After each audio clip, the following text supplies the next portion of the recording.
the news tonight, state government orders procurement of 8 dialysis machines and CT scans for state-owned hospitals.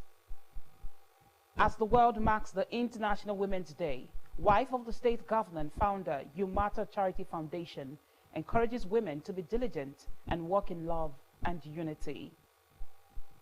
Economic Community of West African States urges researchers and other stakeholders to contribute to strengthening regional health security against Lassa fever.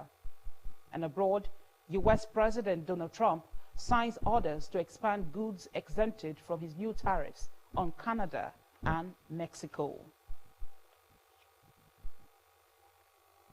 Good evening. Thank you so much for joining us for Delta TV News at 8. I am Blessing Usiagwada. The state government has ordered for the procurement of 8 dialysis machines and CT scans for the state-owned hospitals. Governor Sheriff Oborevwori disclosed this after inspecting various projects in Warri and Uwie local government areas. The governor said the Warri Central Hospital would get 3 dialysis machines, Asaba Specialist Hospital 3, and Delta State University Teaching Hospital Ogara 2, stressing that the machines would arrive by the end of the month. On allegations of staff members demanding paid use of the whistleblower line, the governor, who also inspected flood control projects in the Warri and Efrun areas, including the 3 flyovers at NRN Junction, PTI Junction, and DSA Roundabout, expressed delight that people were happy with the projects. He said he was impressed with the quality and pace of work on the project, affirming that he was happy the projects were addressing traffic challenges faced by the people even when they were yet to be completed. On the storm drainage projects, Governor Oborevwori tasked the contractor to complete the Phase 2, which is at 75%, and Phase 3 at 35% completion. He also inspected ongoing reconstruction of Rarope Okuloho Oviriope Road and stormwater drainage at Ugolo Okwe Junction in Okwe local government area. The governor was conducted round the project by the representative of the contracting firms.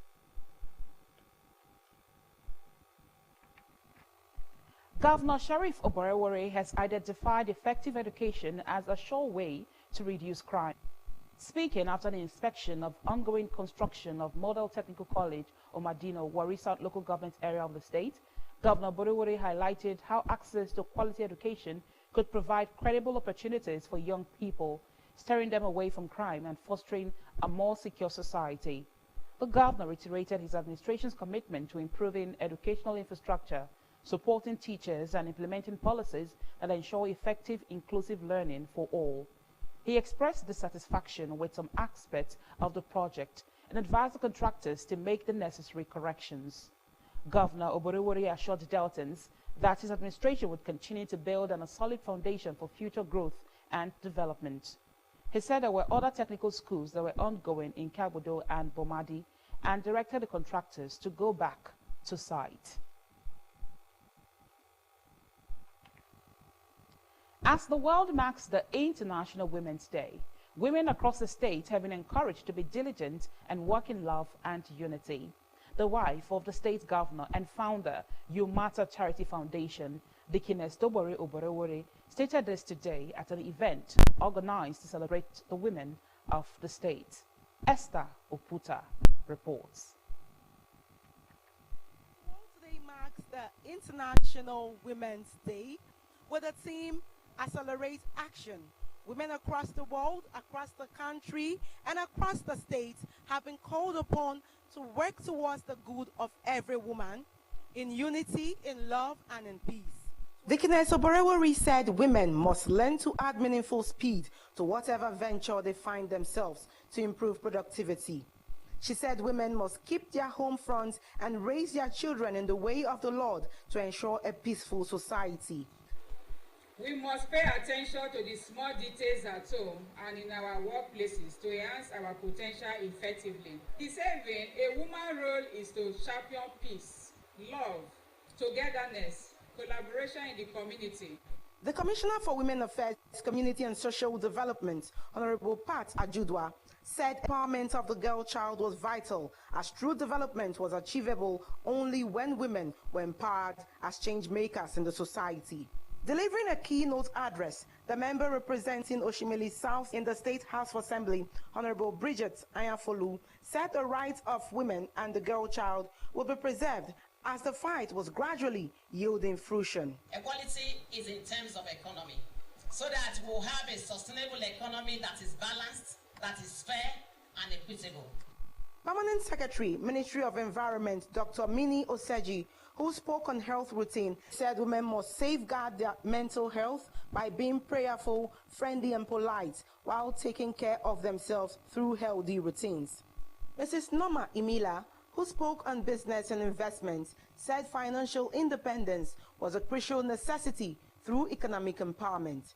She said Delta State was blessed with women with skills, as the women were strong in agriculture, producing a large percentage of the food they consumed and sold. A director in the Ministry of Justice, Patricia Akamaguna Esquire, who spoke on the rights and privileges of the ideal woman, said the Governor Sheriff Oborevori's administration had zero tolerance to sexual violence with the enactment of the Violence Against Persons VAP law, while charging all to speak whenever they experienced or witnessed any form of sexual abuse. Some of the women who spoke in an interview, including the National Coordinator, Unique Ladies for Sheriff, Dame Nkem Okwofu, the General Manager, Delta Broadcasting Service, DBS Asaba, Mrs. Christine Jobome Emetulu, among others, stressed the need for collaborative efforts from all women to achieve set goals. I know through Humanitarian Charity Foundation, they can also get grants.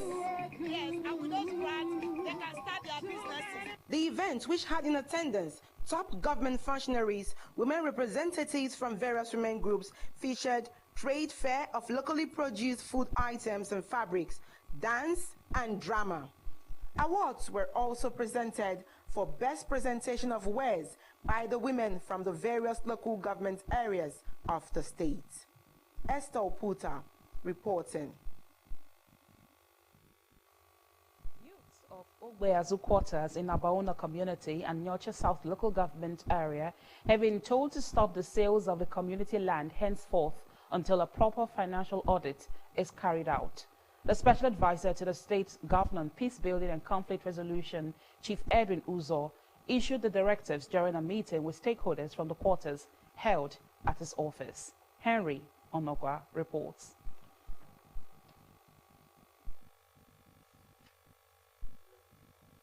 Chief Uzo emphasized the need for transparency and accountability in land transactions, particularly in cases where community land was involved, and advised that Honorable Martin Wokobia, who was entrusted with the power of attorney by the quarter, provide a detailed account of the land sold. He noted that it was a step towards promoting peaceful coexistence and resolving potential conflicts within the community, and enjoined them to ensure that the interests of all stakeholders in the four quarters are protected.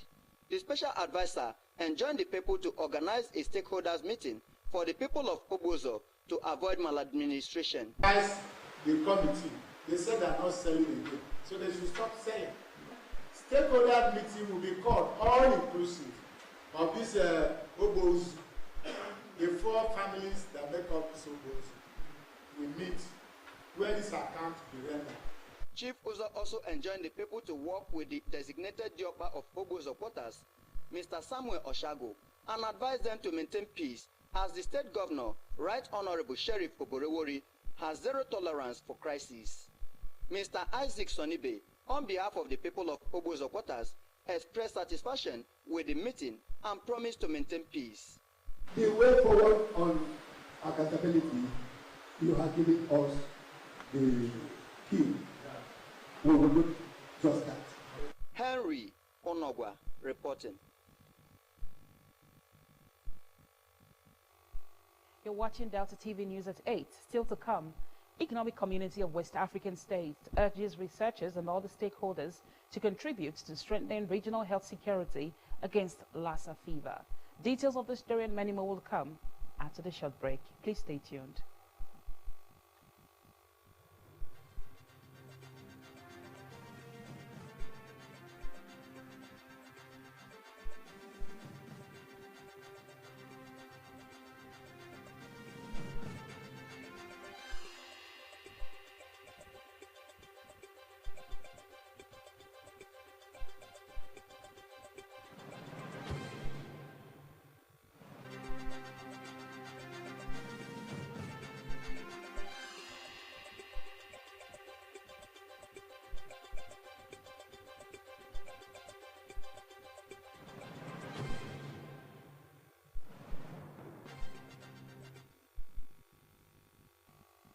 Welcome back and thank you so much for staying tuned. If you're just joining us, this is Delta TV Main News at 8.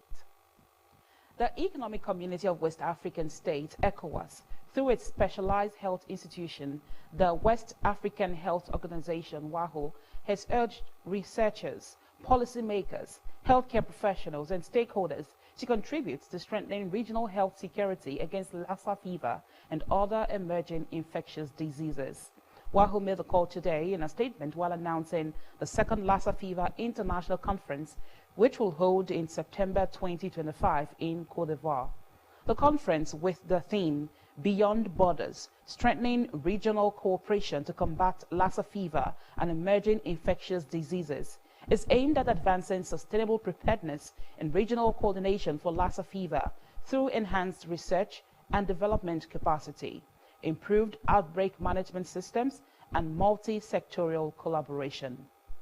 Lassa fever is a viral hemorrhagic illness endemic to West Africa, with Nigeria, Liberia, Sierra Leone, and Guinea among the most affected countries. Since its discovery, the disease has exposed critical weaknesses in the region's health systems. The Nigerian Center for Disease Control and Prevention has confirmed 506 Lassa fever cases out of the 2,492 suspected cases and 95 deaths this year. And to news around the world, the United States President, Mr. Donald Trump, has signed orders significantly expanding the goods exempted from its new tariffs on Canada and Mexico that were imposed this week. It was the second time in 2 days that President Trump had rolled back his taxes on imports from the U.S.'s two biggest trade partners, measures that had raised uncertainty for businesses and worried financial markets.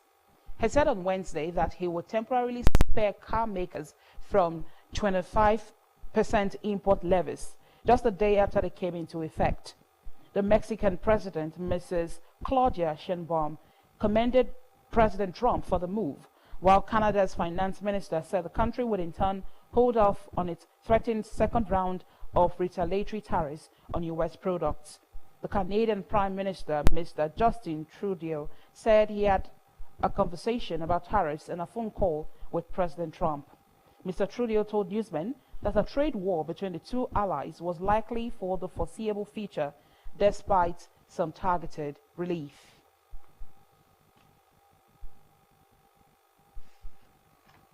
And to Ukraine, at least 18 people, including 4 children, have been wounded in an overnight Russian attack. The Ukraine's energy minister said the country's energy and gas infrastructure also came under massive missile and drone shelling. Poland's military said it scrambled fighter jets and activated ground-based air defense system during the attack. The barrage comes after the U.S. suspended military aid to Ukraine, including intelligence sharing. Meanwhile, President Volodymyr Zelensky is traveling to Saudi Arabia next week for U.S.-Ukraine talks on ending the war. He hopes for a meaningful meeting. It followed a summit in Brussels at which President Zelensky urged European leaders to support his proposed steps for a full and fair peace. Forces linked to Syria's new rulers have engaged in heavy fighting with fighters loyal to deposed President Bashar al-Assad in a coastal area of the country. It was the worst violence in Syria since rebels toppled Assad in December and installed an Islamist transitional government. A war monitoring group, the British-based Syrian Observatory for Human Rights, said more than 17 people had been killed. A curfew had been imposed in the port cities of Latakia and Tartus, where the fighting had broken out. The clashes started when government forces were ambushed during a security operation in Latakia. Reinforcements had been sent, and videos posted online show heavy gunfire in some places. The coastal region is the heartland of the Alawite minority and a stronghold of the Assad family, which belonged to the Alawite sect. The Syrian Observatory for Human Rights said 71 people had been killed, including 35 members of government forces, 32 gunmen affiliated to the former regime's army, and 4 civilians. The human rights group said the clashes left tens of others injured. And now to the business sector. Oil and gas giant Seplat has proposed double production within 6 months after moving in to fill the gap followed ExxonMobil's retreat from Nigeria's onshore oil sector. Seplat's chief financial officer, Eleanor Adara-Legbe, revealed that the London-listed company plans to double output from about 50,000 barrels a day to roughly 120,000 barrels per day over 6 months. He hinted that the assets have had very minimal investment until now, but assured that there will be an opportunity to grow that much once Seplat comes in fully.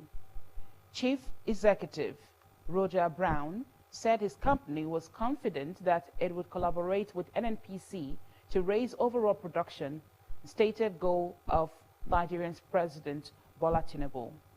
NNPC has been criticized for decades of alleged corruption and mismanagement after the company admitted it owed its suppliers money, estimated to be more than $6 billion.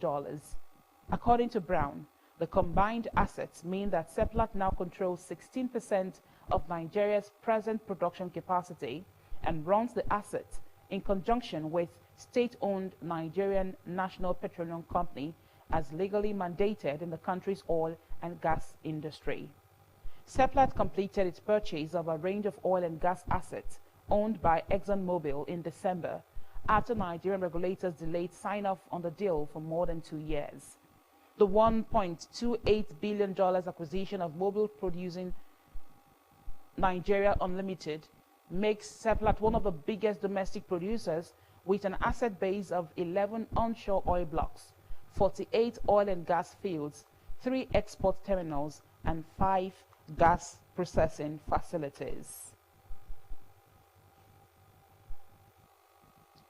Nigeria Exchange Limited, NGX, has listed 20,706,894,542 ordinary shares of Nigerian Breweries NB PLC. The NB disclosed this in a statement made available to newsmen yesterday. According to the statement, the allotted shares, which come at 50 kobo each, arose from the company's rights issue of 22,607,491,232 ordinary shares of 50 kobo each at 26.50 naira per share, which ended recently. The statement signed by NB's legal director and company secretary, Wabio Agbebaku, said further, the allotted shares were formally listed on the daily official list of the Nigerian Exchange Limited on Monday, December 30th, 2024. Mr. Agbebaku noted that with this listing, the company's total outstanding shares listed on the NGX have now increased from 10,276,132,378 ordinary shares to 30,983,026,920 ordinary shares of 50 kobo each. A member of the Heineken Group, Nigerian Breweries PLC, is Nigeria's pioneer and largest brewing company. Incorporated in 1946 as a Nigerian Brewery Limited, the company made history in June 1949 when the first bottle of Star Lager beer rolled out of its Lagos brewery bottling line.